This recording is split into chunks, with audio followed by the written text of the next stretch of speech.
Good evening, everyone. My name is Mike Odom, and I'm the Assistant Executive Director for Corporate Partnerships with the ABCA. Since 1945, the ABCA has been bringing great coaching minds together to educate, mentor, guide, and support the greatest game in the world. We're excited to have you tonight, and we have a great webinar in store brought to you by our partners at Pocket Radar. A few things of note. A copy of tonight's webinar will be uploaded to the ABCA video library tomorrow via abca.org. We also want this webinar to be interactive. Feel free to post comments, questions in the chat box.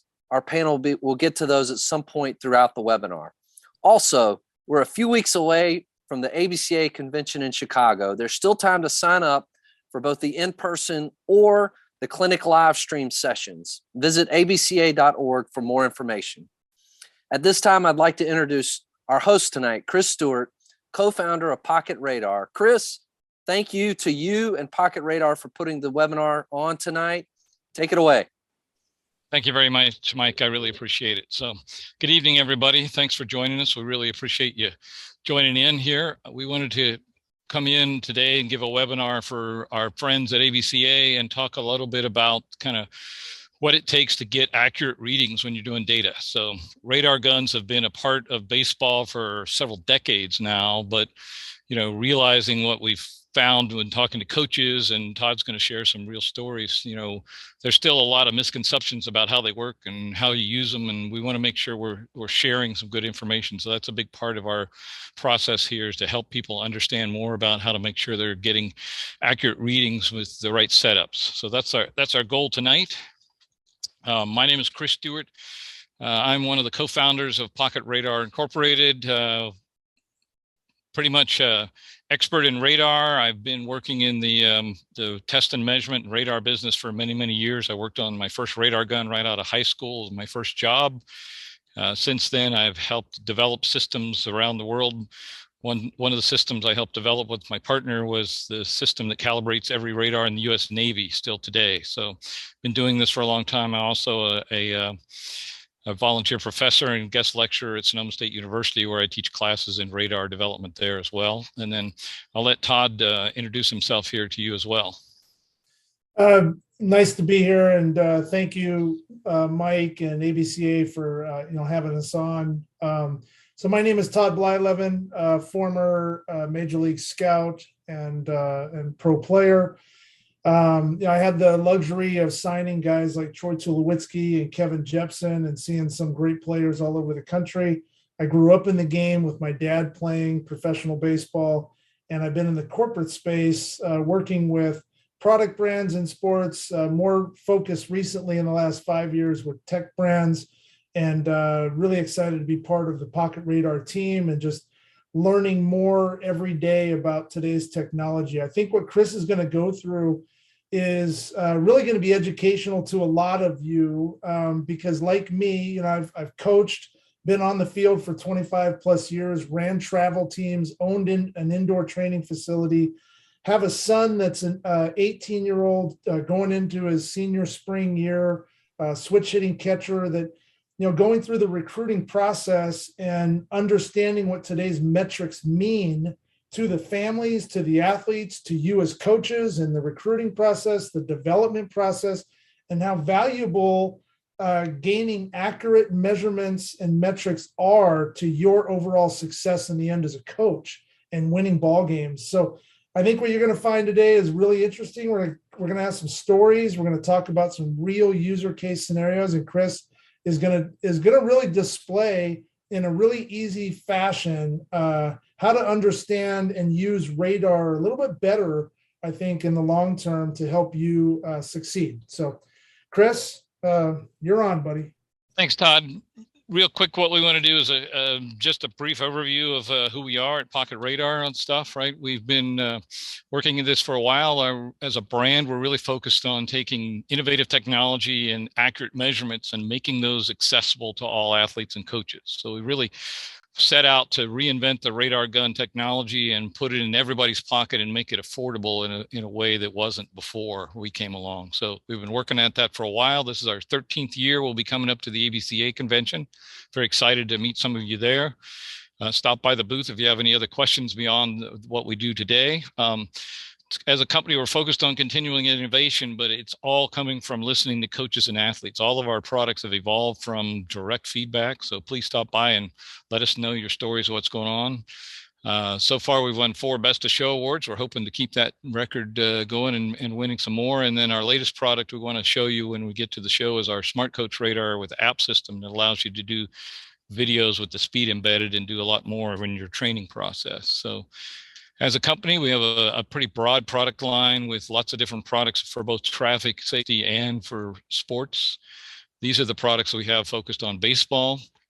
Hopefully some of you are familiar with these. Our ball coach model has been out for quite some time and is widespread throughout the industry. We also have our Pro Radar system that lets you do longer range and, more importantly, narrower beam width for training facilities where you can get just one lane of a batting cage and not pick up the next lane over. Our Smart Coach with the app we mentioned, and then there's also a display sign that people really ask for to be able to display that in bright sunlight. And then recently we've put together this system with our measurement system module. If you're familiar with the Edgertronic high-speed cameras, we have a trigger that allows you to focus in on just one instant in time to be able to capture that and trigger it with the radar. So that's a nice combination. So if you have any other questions about that, you can always join us at pocketradar.com. So I want to start right in talking about what we want to do is really make sure that you get good data when you're using any radar gun. This seminar is really about radar guns in general and how they work and how to make sure that you're doing all the right things to get good data. So to do that, I've developed this acronym to really highlight the core areas you need to understand. We're going to talk tonight about distances, both the minimum distance and maximum distances you need, aiming the radar gun.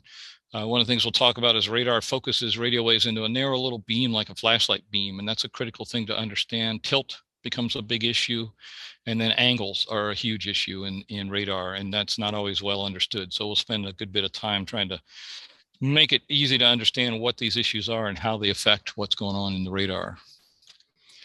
So what I want to start with first, though, is that when you get into the world of making measurements in baseball, you need to understand some core things. So in the world of baseball basics, and this is an interesting one, I didn't realize the numbers on this till we got into this business, right? But all balls going through the air slow down rapidly due to air resistance, which is a good thing because that air resistance also allows us to put movement on the ball with spin. But that slowdown is a big deal when it comes to making measurements. So a baseball pitch slows down about 8 to 10 miles per hour from the pitcher to the catcher, and that happens in a tiny fraction of a second.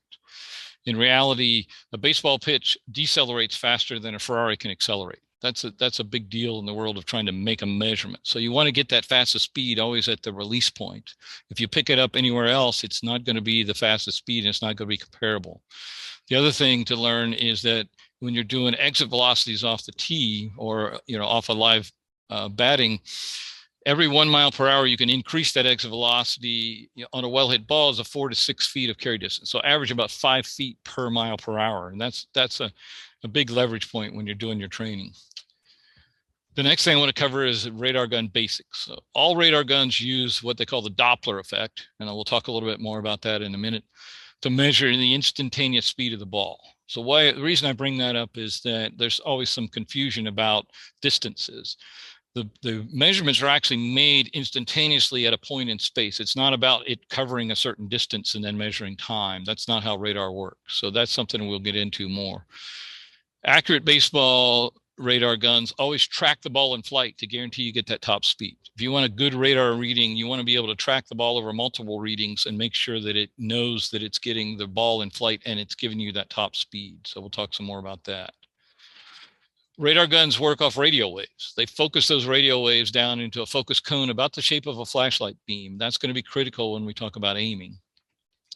They're also designed to capture a moving object, right? Most people don't realize if you ever walk into a grocery store and the door opens automatically, basically what's happening is there's a little tiny radar at the top of the door. You can see a little module up there, and that's sensing movement by a person, right? So these radar guns and this Doppler effect works for any kind of moving object, and that becomes important when we talk about things like interference. And then the other thing to realize with your radar guns is the measurement accuracy that you're going to get is limited to the base accuracy specification of the radar gun itself. Every radar gun has its own specification of how accurate it can be at the most, and you're not going to ever be able to get better than that. So that's something to be aware of. And I talk to a lot of coaches all the time. Most of them aren't aware of some of the guns they use, what the accuracy really is. So we'll talk some more about that as well. And then environmental factors, right? Because radar guns work on radio waves, any kind of high-powered radio waves can interfere with the radar gun. We get calls all the time going, something's wrong with my radar. I get this 56 all the time flashing up. Well, that's usually coming from a cell phone tower. Here in our office, we actually have a cell phone tower right across the street. We get interference from it all the time. Anytime you got high-powered radio waves, they can interfere with the radio waves of a radar gun. And it doesn't matter which radar gun you've got. That can be a police radar gun. It can be, a $3,000 radar gun or a $300 ball coach radar gun. You still have to deal with that issue. So we'll talk about some of the things to mitigate that.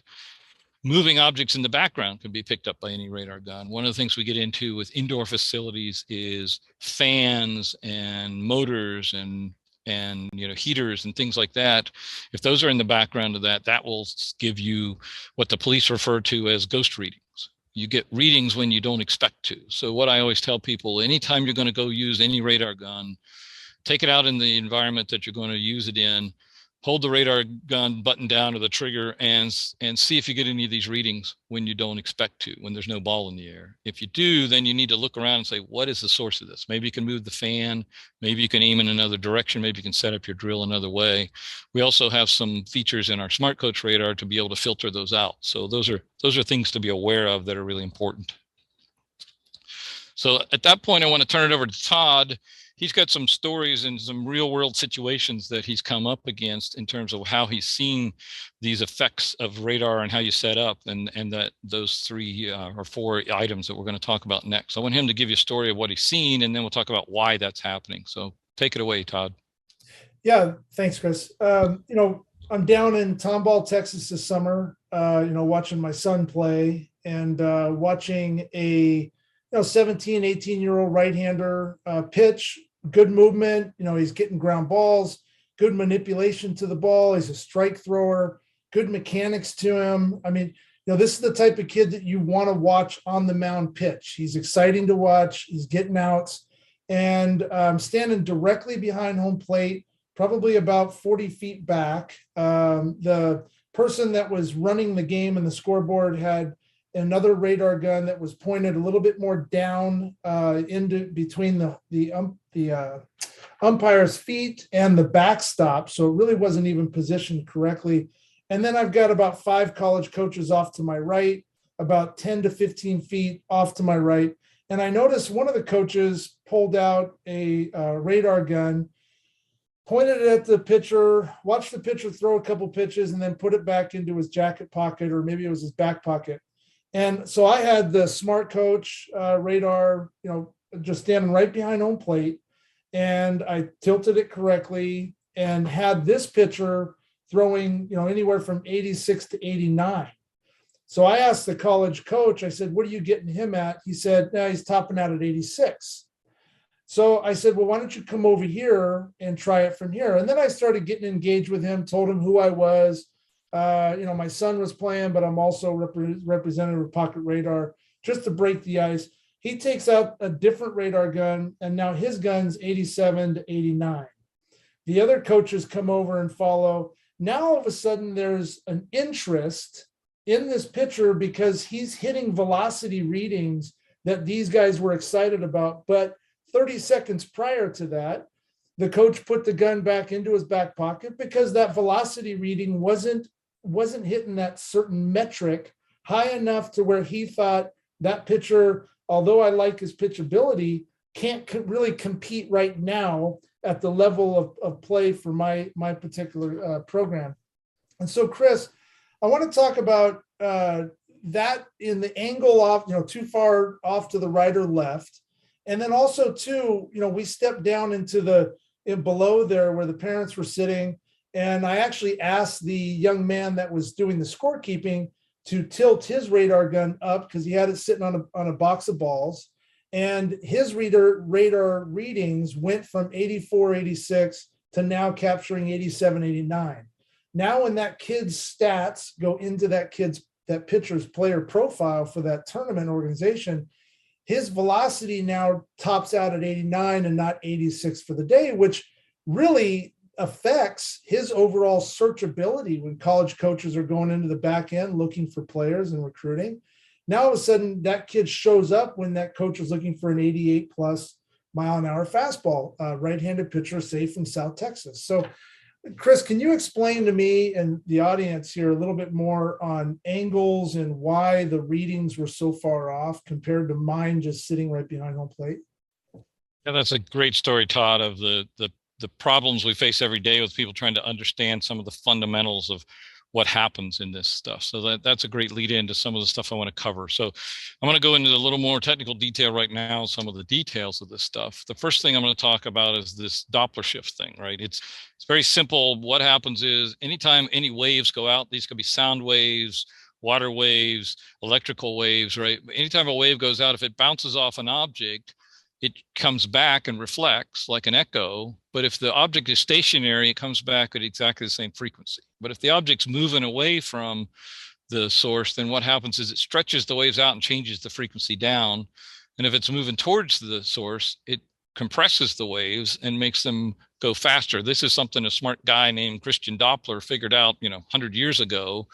That is the core essence of how you make measurements of radar guns. And so the next thing that we want to do is to really talk about kind of how do we get to that point and show some of these issues that come down with that, because that only works when things are set up just right. So the first thing I want to talk about is this is kind of sort of an example of waves. We've all seen water, when you drop something in the water, it creates waves out in all directions. And these things, the waves are just, undulations of up and down, motion. That same thing happens in the electrical signals, right? So if you've got like a radio source, this is what we want if we have a radio signal. Let's say we're driving around in our car. If the radio station has an antenna that's omnidirectional, these waves go out in all different directions, right?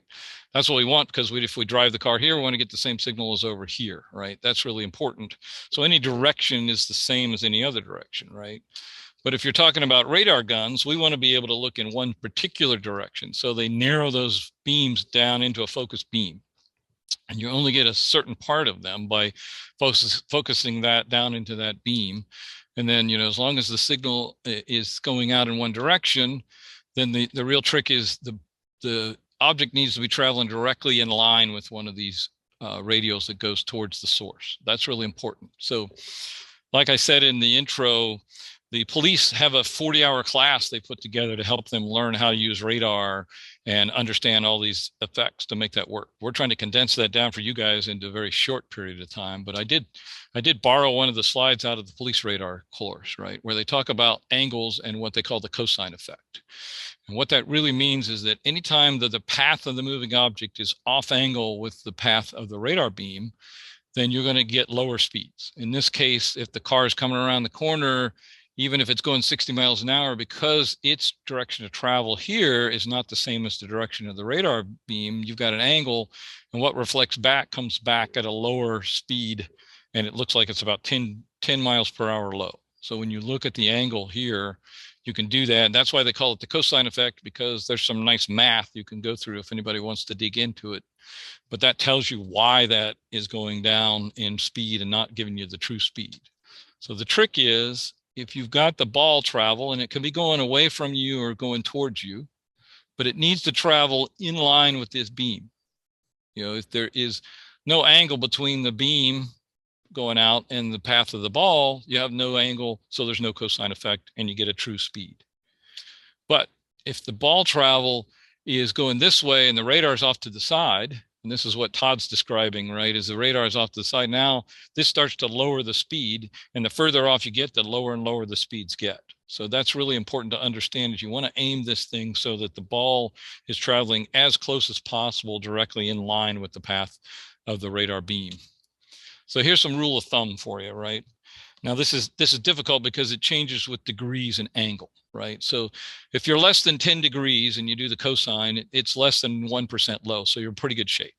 How do we translate that into the real world? Well, the problem is angles change as you get further and further away. The further away you are, you can be off to the side a little bit, and it's not a big angle. So for instance, if you're behind a backstop and it's 100 feet away from the pitcher's release point, and you're off to the side by a few feet, you're still well within the specification of the radar gun. But as soon as you go off a little more than that, as you go further and further away, now it's going to start dropping several miles per hour. Now that gets a lot worse if you're close. If you're only 10 feet away, like you're behind the catcher or the pitcher and he's throwing, or behind the catcher when they're throwing back and measuring, if you're only 10 feet back, then you can only be off a few inches to the side before you start to have something read lower. So it really depends on how close you are and how far away you are. So that's a big deal.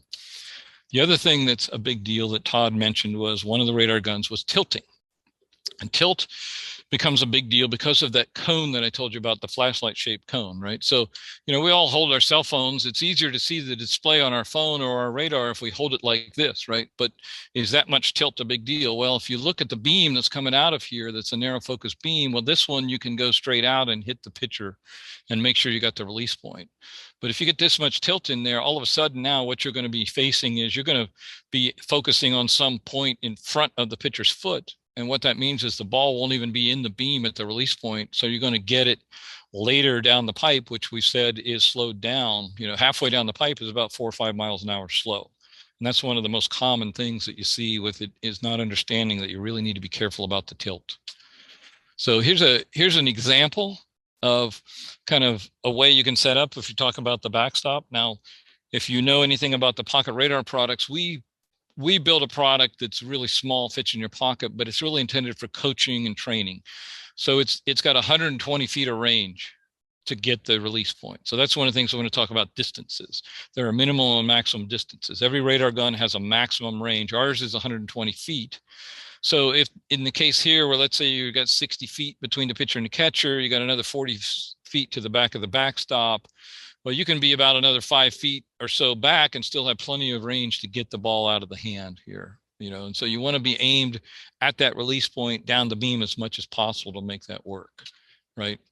Another thing you can do is in training. Now, we recommend there's actually a net here you might want to put up, because unless you're really good on the control, you don't want to hit your radar gun and have a problem with your investment. But in training, what you can do is set up just to shoot right over the shoulder of the catcher, right? And that's going to be a really good setup to make that work and get good readings for that. You can set up behind the pitcher, right? But this becomes more difficult. Like I said, we recommend you stand back at least 5 to 20 or 15 to 20 feet behind the pitcher.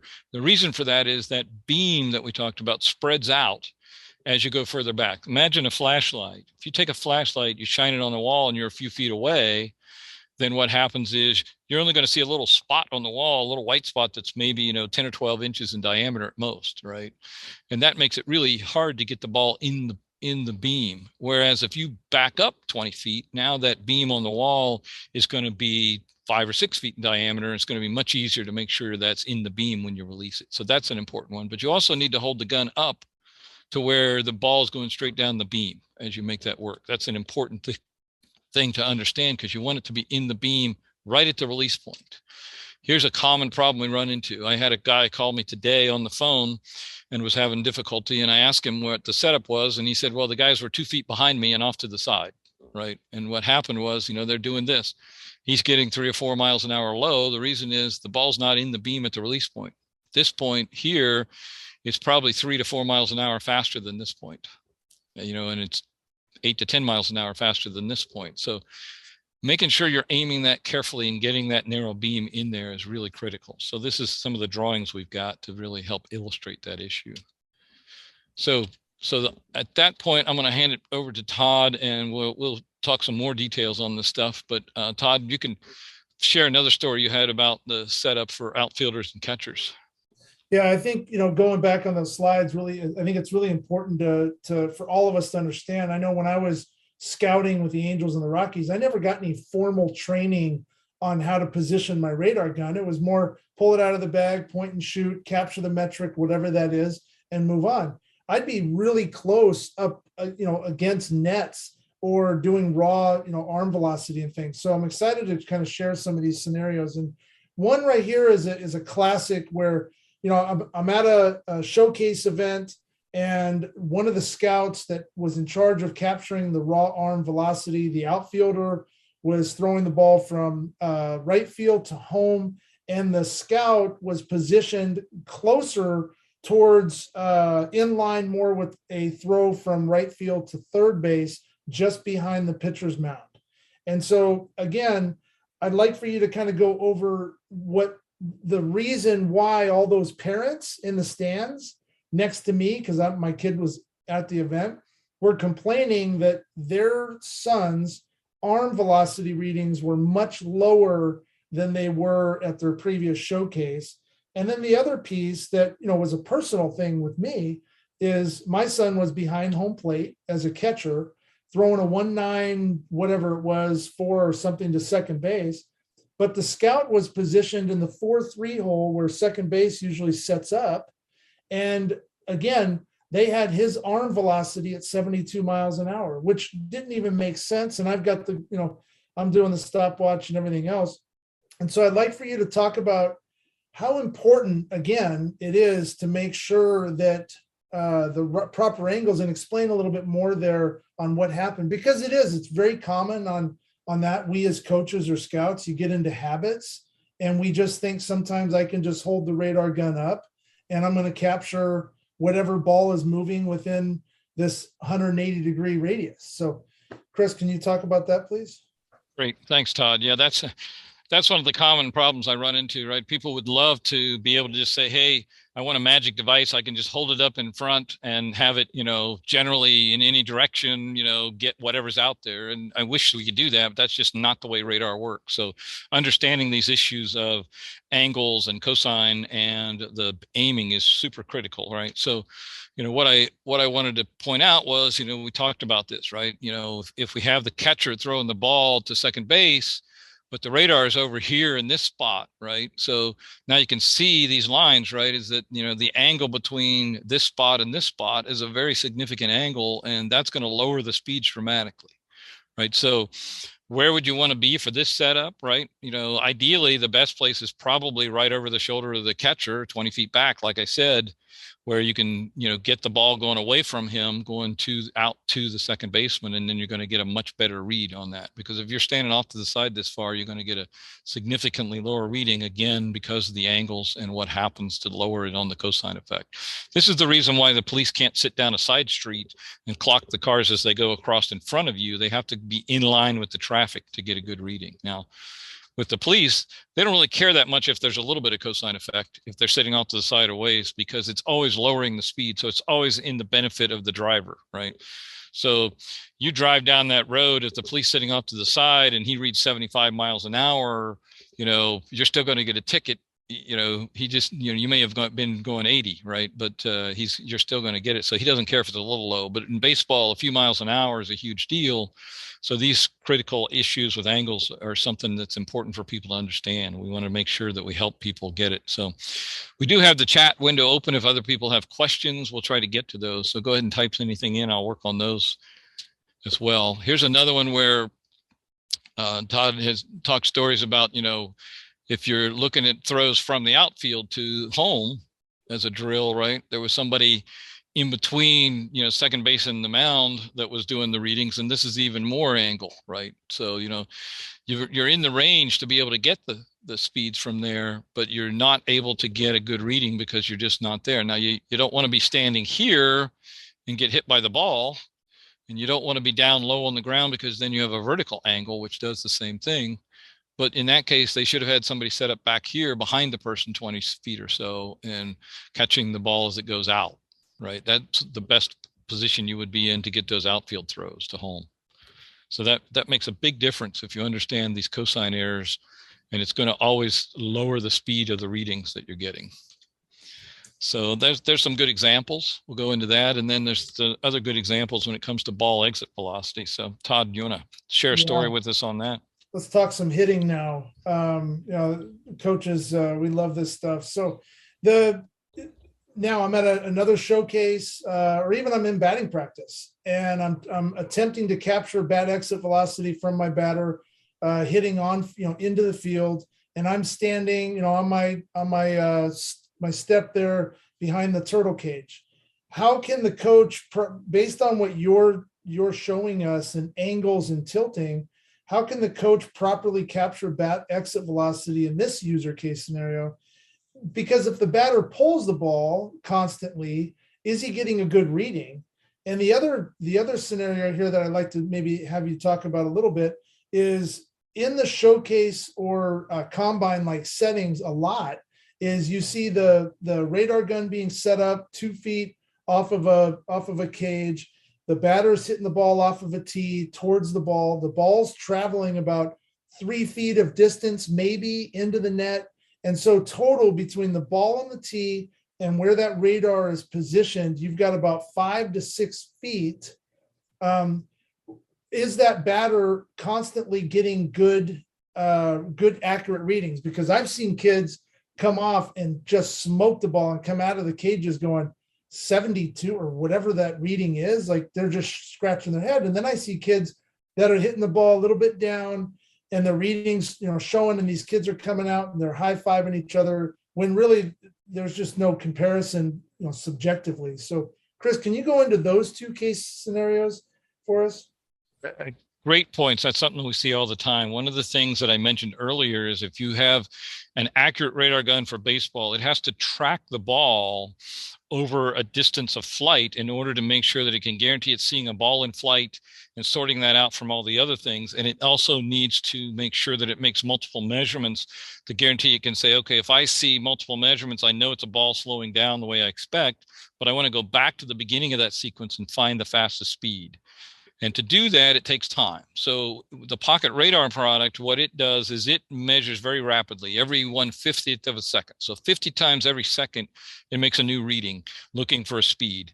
And so it's looking for those speeds. It needs to see several of those readings running in a line. And so the faster the ball travels, then the shorter that distance is to get those speeds, right? So it really takes some time to make that work. So what happens is, first thing you need to do is you need to get the bat out of the way so you can find the ball, right? So if your impact point is here with this, right, by the time you get that bat to swing out of the way, the ball's going to be out here, right? So you need to make sure there's time to do that and there's distance for that ball to be in flight. So this is where we talk about that first part of our acronym, distances. There's a maximum distance. With the pocket radar, it's 120 feet. There are other bigger radar guns that can go a little further on the maximum distance, but this minimum distance is a real issue for every radar gun. You need to make sure the ball travels a certain distance or you're not going to get consistent readings or you're not going to be able to sort out the bat from the ball, right? So your impact point is here. You want this bat to get out of the way. The ball travels a significant distance to do that. Here's a picture I found of a real world hit, right, where the ball is actually way out here by the time the bat's in this position, right? So if you only had your net 3 feet away, right, you didn't even get the bat to swing past about here before you actually, had the ball flying down through there. So you need to give some significant amount of space to make that work. This is one of the most common problems we run into in the hitting world, is that they put the net so close, and that makes perfect sense because it's safer, right? You put the net really close because if a person can't control it, you don't want them to be able to hit something. But it's, like I said, these radar devices aren't magic. They can't sort everything out in instantaneous time. They have to have some time to make it work. So here's what we recommend as the best setup for that, right? We need the ball to travel at least 15 to 20 feet. If you give it at least 15 to 20 feet, you're going to get the true speed of the ball in every case. If you get much closer than that, you're going to start to get confusing readings because sometimes it'll get the ball at the right speed, sometimes it won't. So there's a lot of things you need to look at, right? So before it hits any net and starts to slow down, you want it to travel through the air at least 15 to 20 feet. Now, what we also recommend if you want to get good readings on a radar gun is that you want to put the radar gun on the other side of the net and point it back towards the tee. In this case, he's hitting off a tee, and send it back quite a ways too. The reason you want to send it back is to make sure that that beam spreads out as wide as possible. So you got the ball in the beam and you're not going to misaim it. You also want to make sure that you've got it set up to be safe and making it work, but you need to think about your launch angle. If you're hitting up at a launch angle, you need to make sure the radar is a little higher and the ball's traveling straight down that beam. So the same principles apply. Make sure the ball travels straight down the beam. What I like is if you put it on the other side of the net, you give your batter a target, right? You tell him, look, you want to get a good exit speed, you need to hit directly towards the radar. If he pulls it one way or the other, or knocks it in the ground or pulls it up high, you're not going to get a good speed because of the angles, right? Those angles apply both in the vertical direction and the horizontal direction. So those are really important ones to know, right? So one of the most common problems we run into is what Todd was just saying. If you get to the net to 5 feet or 10 feet, even then it's still too close. And then oftentimes what happens is they think closer is better. Closer isn't always better with a radar gun, right? Further back lets the beam spread out and easier to aim. And then in this case, you got the beam, first it's too tight, and second it's too high, right? Because the ball is going to be down here at the release point. You're not going to get the ball till later. So this is one of the problems. Don't set it up very close here. Don't set it up, too close to the net. Now, I realize that isn't always possible in a training facility with limited space, but these are things that we need to understand to make it work on that. So those are some of the key issues with hitting that I wanted to make sure we shared. And then I wanted to play this video. I got this video from an actual customer who was frustrated because he said the radar is not accurate because you're getting the wrong readings. Well, I don't know if anybody can see where the ball went that time. The first one he got 80 on. The second one he got 86 on. The hits were very similar. Okay. Well, one thing you notice is the radar gun started off to the side over here, right? It wasn't actually lined up with the ball to begin with. So he had some angle there, but also if we watch that first hit again, if you see it takes off way up here, right? So if you look at what's happening, right, is the ball's coming in at this path, right? And the outgoing ball that's going up here, this is a huge angle, right? And that's why you see the big difference between the ball was probably hit closer to 90 because that's a huge angle. He lowered it way down. That second hit that was 86 still had a good angle on it, right? It went up through about here, right? Had he hit this behind the net and hit directly back towards the net, then he would have gotten a much better reading. So that cosine angle is real. It will cause you to get lower readings, and it's really important. So this is something that's important when you think about using radar guns, is that the fact is basically you have a single beam. So it's basically a one-dimensional problem. So you can only measure if the ball travels in that one dimension directly down the beam. Now, there are other products out there. If you have the budget to spend $10,000 or $20,000, there are three-dimensional products out there, right? There's devices that are run on 3 cameras in a batting cage, and it can look in multiple dimensions and see that angle and stuff, right? There are devices that they've got for multi-dimensional radars with a whole bunch of different radars, but they start at about 10 grand and go up to 50 grand. So this is the difference between having a low-cost radar gun where you got one beam and one dimension. It works and gives you an accurate reading, but only if the ball travels straight down that beam. You can get devices if you have the budget that will measure in all different angles and make that work. But these are the differences we're talking today about, just radar guns in general. So hopefully that makes some sense. I have some questions coming in. Feel free to throw in some more questions. I'll get to some of those here in a few minutes, but go ahead and tell your next case story, Todd, on throwing. Yeah, I mean, we're hitting them all. So raw arm capture, right? Your run and gun, your typical, let's see how, hard you're throwing, your, run and chuck it. So what I see at a lot of showcases and, combine events where, that I've been to all over the country, even done it myself in scouting, where, you're getting the player to run up and throw the ball as hard as he can into the net. And usually the scout or coaches are sitting right on the net.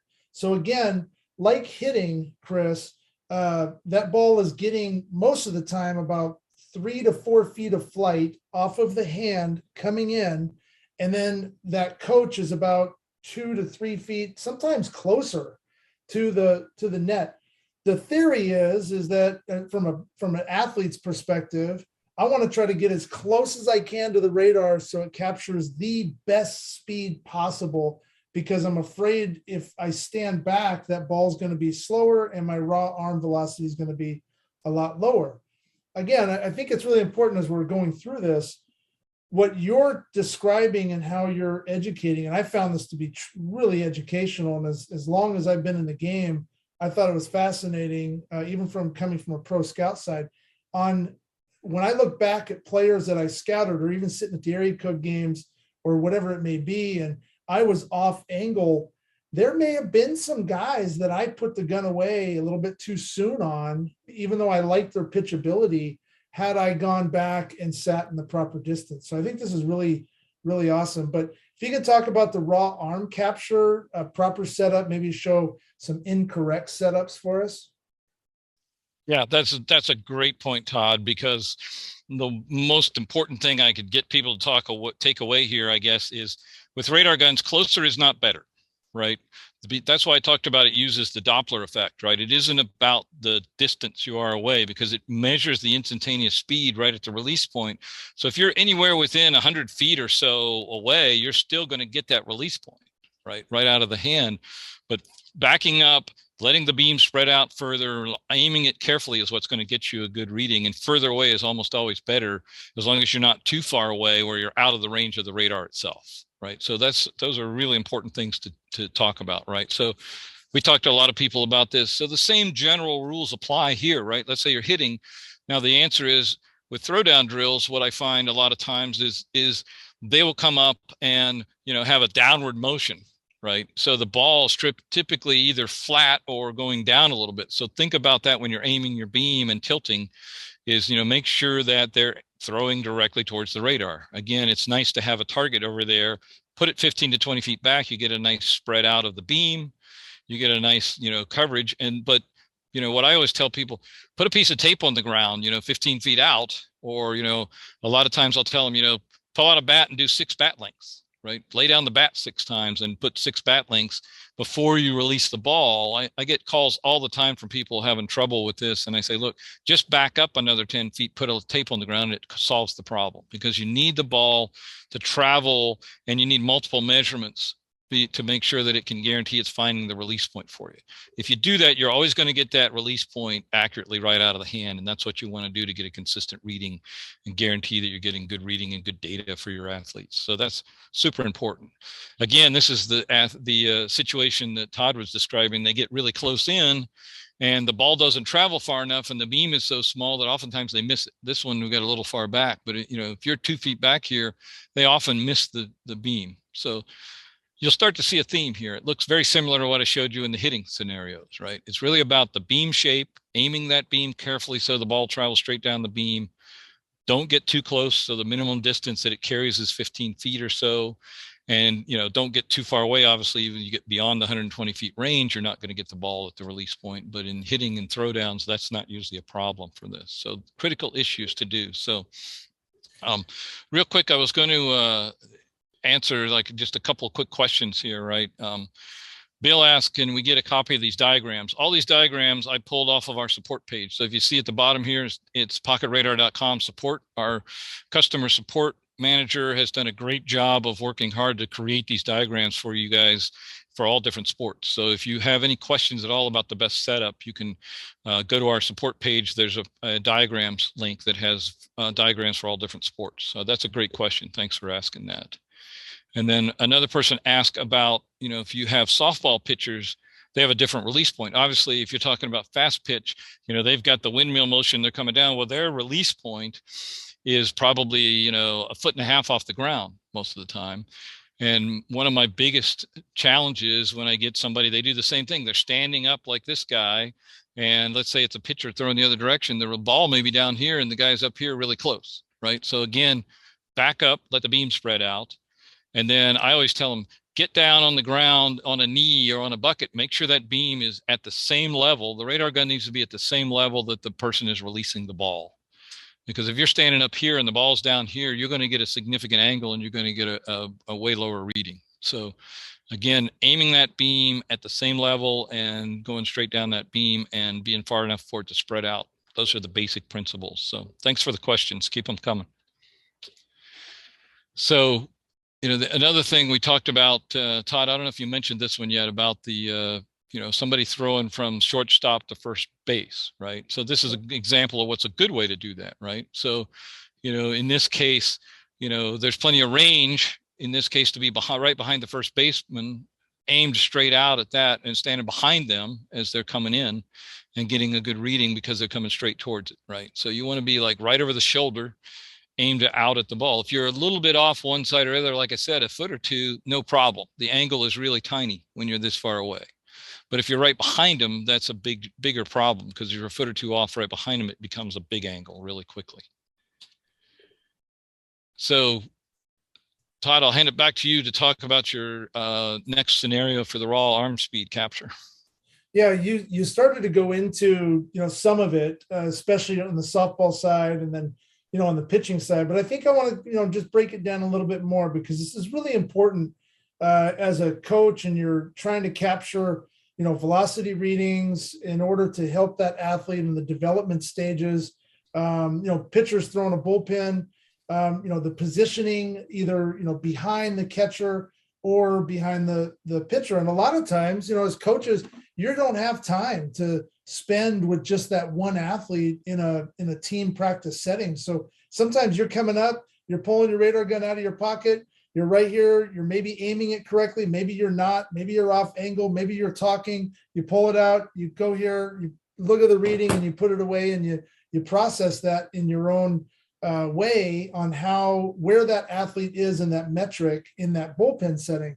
So I'd like for you to just reiterate a little bit more and maybe show an example of a radar setup being wrong. The other scenario is from a catcher standpoint. Now catcher raw arm velocities become really important, catcher transfer time and whatnot. But the raw arm velocity, what I see a lot of coaches do, and it's just an unknown. Like, they just don't know this technology. They think the closer you get, the better the reading's going to be, opposed to the more length you have width in between the ball release and the flight, the more accurate you get. But a lot of coaches will come up on a catcher and they'll stand right off to the right or to the left, just out of the way of the throw, but they're 2-3 feet. I've seen this 100 times where the coach is 2-3 feet off the catcher, and it's almost like he's trying to get the velocity of the arm more than the ball in flight. So if you can talk about that just again, I think it's really important. Super critical things, right? Because the thing to really understand is you really need to understand you're trying to get that release point, and aiming carefully to get the release point is critical. And the closer you are, the more the angles become a big problem. If you're close in and there's only a little bit of distance to the release point, then a little bit further to the side can be a big problem, right? So here's an interesting one where I got a video from an athlete, same thing. They called up and said, hey, this thing's not working, it's way low. Well, you guys have heard enough now, you should know exactly what the problem is, right? He set it up on a tripod a few feet behind him and down at, about half his height on the mound, right? So all of a sudden now, if you capture his release points way up here, well, at the point that the ball is released, the beam is about this size, the spot size that far out is only about this size. So you can see no way that ball is ever going to be in the beam at the release point. Now, as we get down further, the beam spreads out, right? So it's nice and big down here. So it does get into the beam as the ball comes down here. But again, we all know now that then it's going to be, somewhere in the order of 5 to 8 miles an hour too low, right? And this is a common problem, right? So what do we need to do in this scenario? Well, if you use the smart coach model, and this shows the ball coach, right? So in this case, it just stores the readings internally, and he has to go back and check them. If he wants to do it from behind, he needs to back that radar gun up probably another 15 to 20 feet and raise it up to where it's the same height as the release point. The other thing you can do is put it behind that tarp back there. It'll shoot right through that tarp and aim it there. Of course, he's got further to walk. Now, one of the things we added with our smart coach model is you can get a remote reading on Bluetooth. So you could put the smart coach behind the tarp, and you could use your phone to do an audio call out of the speed, or just have a little display there on the ground, because it'll display the speed on your phone to make it work. So that's another option for this. But this setup will never work to get the release speed. So I get calls all the time, the radar's not accurate. Well, the radar is very accurate. It's just that you have to set it up to get accurate reading. So this is a great example of that. Another problem we see all the time, this is an example of what Todd was showing. I'm showing it behind the pitcher this time, could be behind the catcher. The scenario is the same, right? The pitcher's on the mound from the rubber. His release point's probably right out here in front of the mound. But the person is standing 5 feet over to the side and aiming down towards the plate, right? And so the problem with it is that now you've got a huge angle, right? This angle right here, I measured it, is somewhere in the order of 27 degrees, almost 30 degrees. At that point, when you do the math of the cosine, it's 11% low. So this person we talked about on this, right? They were an 85 mile an hour pitcher. They were reading 76. Of course, the answer I always get is they blame the radar gun.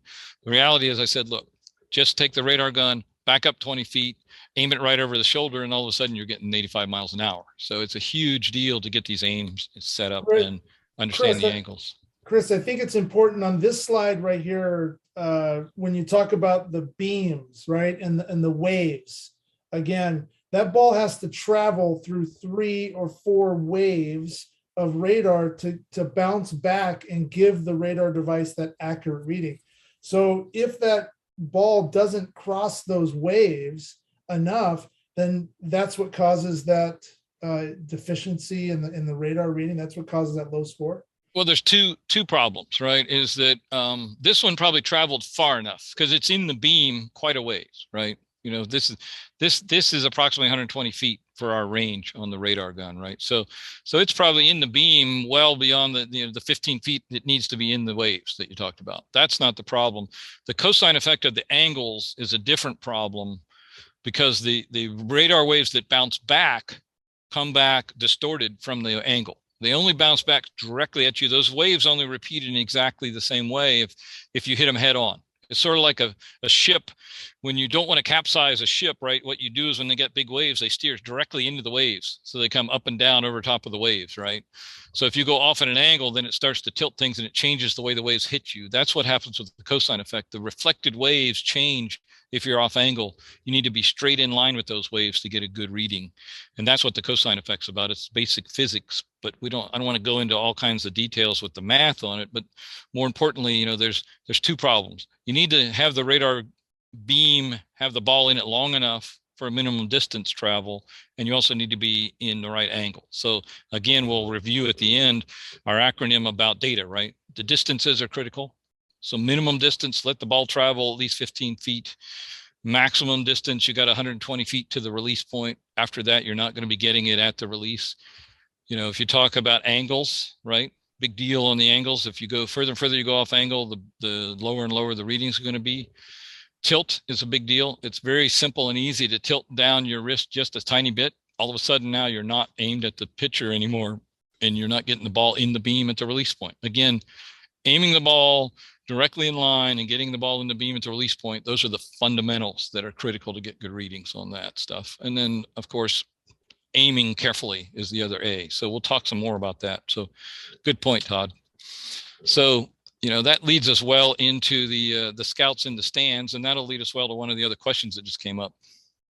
Yeah. So, you know, as a scout or former scout, you know, I'd be sitting in the stands and, you know, especially doing pro scouting, I'd be, you know, really far back, but usually using a high powered scout gun or, you know, radar gun. When I'm, you know, at a typical high school field or college field, and say I'm using, you know, a pocket radar device or another device, as far as distance and angles, you know, sitting up high or too far back, I know, you know, and you're going to go over this, but what I now look at is where am I on what's the range, right? I hope they're going to touch on that a little bit. What's the range of the device? I think it's important because you never think about that as a scout or a coach. And then, you know, where am I sitting? Am I properly sitting in the right place to get that accurate reading? Great ones. That's another really important one when you start talking about it. And we'll talk about that with the distances, right? So here's a chart of kind of, you know, what happens, right? Is that, you know, let's say you're in a game, you're pitching, there's 40 feet to the back of the backstop, and you're another 40 feet back in the stands, right? And now you're up a little ways. The answer is, if you're elevated up here and you're that far back, the angle is not that bad. You'll get a little bit of angle, you get a little bit low reading, but you're probably still well within that rule of thumb where, you know, you're less than 10 degrees. That's not your big problem. Your bigger problem right now is that, you know, at 80 plus 60, right, then you're starting to get out of the range of the radar. And what's going to happen is you're going to get to the point where you're not going to reach the radar gun out to the release point. So we all know now that if it only picks it up when it gets into the beam about here, that it's probably 4 to 5 miles an hour low, right? And then if you tilt, the bigger problem I run into, a little bit extra tilt, and you'll be aiming here and not out here, right? A little extra tilt, and you're going to get 8 or 10 miles an hour low, right? So that tilt and that beam distance is really critical. So you have a maximum distance. That's a problem. And you have that minimum travel distance. That's something that's really a problem. And you have the beam is so small, if you get too close, you can't aim it very carefully. So all these distances are super critical to get to. So that's a really good, important point I wanted to get. Now, somebody asked here, I think it was Kurt, said that can the backstop disrupt the radar beam?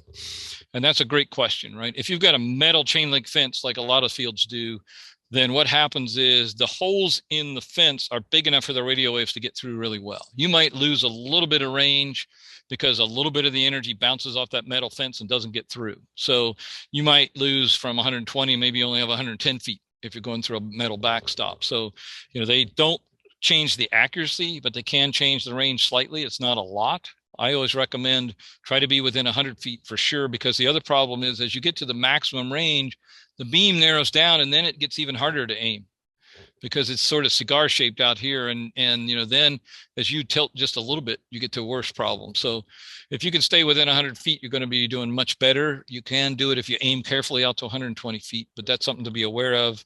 If you're going through a metal backstop, maybe it's like 110, 115, you're going to lose a little bit. Now, some of the backstops are nylon netting these days and not metal fencing.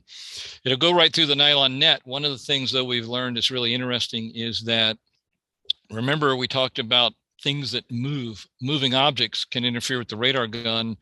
And if you get something really close to the radar that's moving, that's big, it can overload the radar and not be able to see the ball. It's basically masking the little tiny ball. The problem is little tiny leather baseballs don't reflect radio waves very well. Our products will pick up a car from a half a mile away, but only a baseball at only about 120 feet away, right? That's the problem, is radio waves bounce off big metal cars really well. They don't bounce off of cars very well, of baseballs very well. So you have limited range. So if you are having problems with a nylon net, make sure that it's not blowing in the wind. We've had that problem where the net's really close to the radar and it's blowing in the wind back and forth. And all of a sudden now it just can't see the ball. So make sure the nylon net is taut. That's a good question, Kurt. So thanks for asking that one. So anyway, don't be too far back, right? Because you're not going to get to release speed, right? So that's a critical one. So I wanted to go back to remembering this acronym as we, start to get to the end here and wrap things up. The really, if you're really focused these days on data, we've got a lot of analytics going on, right? We want to make sure we're all getting good data and comparable data, right? So remember your distances, minimum and maximum. Make sure the ball travels through the air at least 15 feet or more, and make sure you're within 120 feet of the release point. With a pocket radar. Now, if you have one of the big expensive radar guns that are, way more expensive and big, heavy 3-pound guns on that, there's some good ones out there. They have some trade-offs. They have much longer maximum range, but actually their minimum range isn't really any different. They recommend about 20 feet of minimum range as well. The bigger the radar gun, the narrower the beam. So that focused beam is actually worse with those that you got to get even more careful because they're narrow. And the other thing, the raw accuracy of those guns is actually worse. If you read the specs on those guns, the raw accuracy is plus or minus 3% of the reading. So if you're anywhere over 70 miles an hour, that's plus or minus 2 miles per hour. If you're at 100 miles an hour, it's plus or minus 3 miles per hour. For ours, we have plus or minus 1 mile per hour spec at any speed. That's verified by independent tests by the Police Radar Test Lab. The difference is ours is a little tiny thing that runs off AAA batteries, fits in your pocket. It has 120 feet of range. So if you have it for coaching and training, or you're right at the backstop, great. If you need to be further back in the stands, you may want to try one of the bigger, higher powered things. So aiming, this is really all about that narrow focus beam. Understand you have that narrow focus beam. You need the ball to travel straight down that beam and make sure that it's in the release point. And knowing that it's narrow and focused, the further back you stand, the further it spreads out. So as long as you're within the maximum range, you're going to be better off. The tilt, remember again, that slight tilt down can cause a big problem where you're not lighting up the ball at the release point and you're getting a slower speed because the ball slows down so rapidly. So keep that in mind.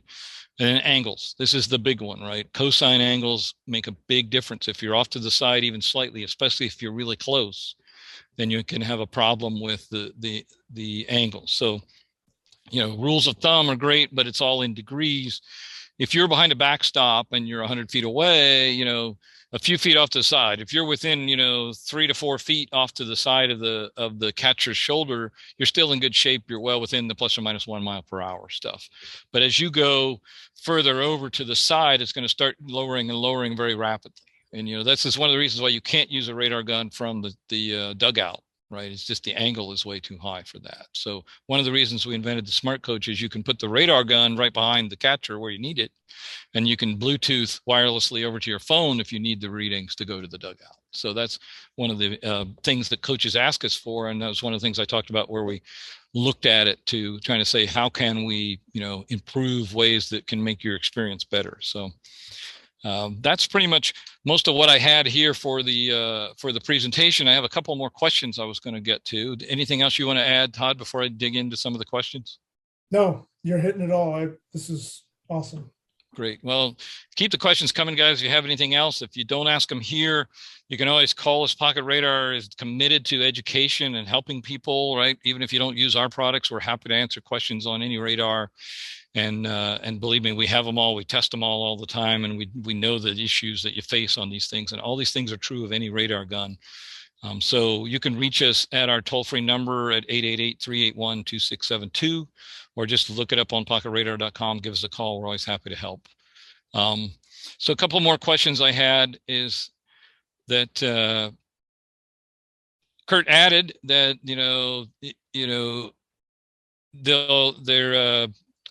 that is the experience he sees with the chain link fences and what's going on, and appreciate the feedback on that. Charlie asked an interesting question about sprint speed.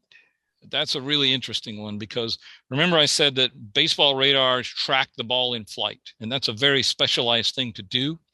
And so we have the Smart Coach and the Ball Coach models and our Pro Radar system specifically designed to track a ball in flight. And in fact, the minimum speed that they will measure is 25 miles an hour. So they aren't good for sprint speeds. However, we have another product. Like I said, we have a broad product offering. Our classic model with the red button will measure sprint speeds. In fact, it's one of the only ones in the world that will measure accurate torso speeds, because if you think about it, a lot of radar guns are designed to measure the fastest thing they see.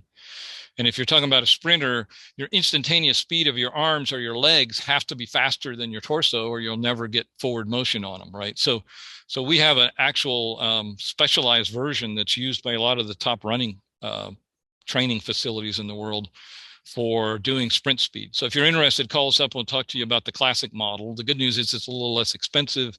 The bad news is it's a separate radar. It's not the same radar that we have for the baseball stuff, right? So, all right, let me see. I got another one here. When hitting, players don't always barrel the ball up within the beam, pop up in or ground. So is there general plus or minus for these types of hits? Well, cosine angle, like I said, if it's within 10 degrees off, up or down, it's within plus or minus 1% of the reading, right? If it's up or down 20 degrees, it's 5% of the reading. So if he's popping it up 20 degrees, right, which was probably about what that 86 we saw was, that's probably within 5% of the total reading, right? So those are some rules of thumb I try to give you. You can say, hey, it's probably that. But, the reality is, the good news is you reward the right behavior. If they hit it directly towards the radar, you're going to get the fastest speeds. So that's good. But that's a general rule you can use for that stuff, right? So let's see. There was another question about, if the ball's not the right angle. Same thing, right? You get a ballpark idea, right? So if it's plus or minus 20 and you're hitting at 20 degrees, right, down or up, right? So 20 degrees is maybe about like this, right? Then you get 5% plus or minus. So if your athletes are in, 80 miles per hour, 5% is 4 miles per hour plus or minus, right? If your athlete's at 100 miles an hour, then 5% is 5 miles per hour, right? So, that's sort of a general rule of thumb in terms of kind of whether it's up or down. But again, what we recommend is try your best to give them a target to hit towards. That'll make it work. So, Yep. Great. I think that was all the questions. Got some great feedback. Hopefully, if you guys have any other feedback, I'm available, on our support line. If you call, ask for me, Chris, I'll be happy to help with any technical issues. We're sending a large team to the ABCA show here in a few weeks, so stop by the booth. We got a lot of experts there. Todd will be there in person. You can talk to him. He can explain all this stuff to you as well. So appreciate your time tonight, and anything we can do to help, just let us know. Yeah, thank you, coaches, for attending. Really wish you the best of success and happy holidays. Be safe, and yeah, stop by the ABCA booth and say hello. Great. I'll hand it back to you, Mike. Thanks, guys. Thanks for a great presentation. Todd, Chris, appreciate your time. Also want to, you guys are booth 1225, so go by and see them in Chicago. Look forward to seeing all the coaches there.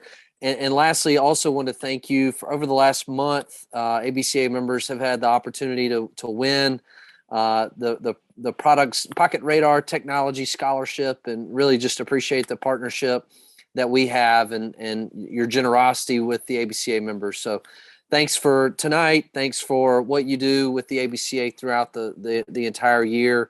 And look forward to seeing Todd in Chicago, and Chris continuing to work with you. And thank you, everybody, for being on tonight. And we'll see you soon. Thanks, everyone. Thanks, everybody.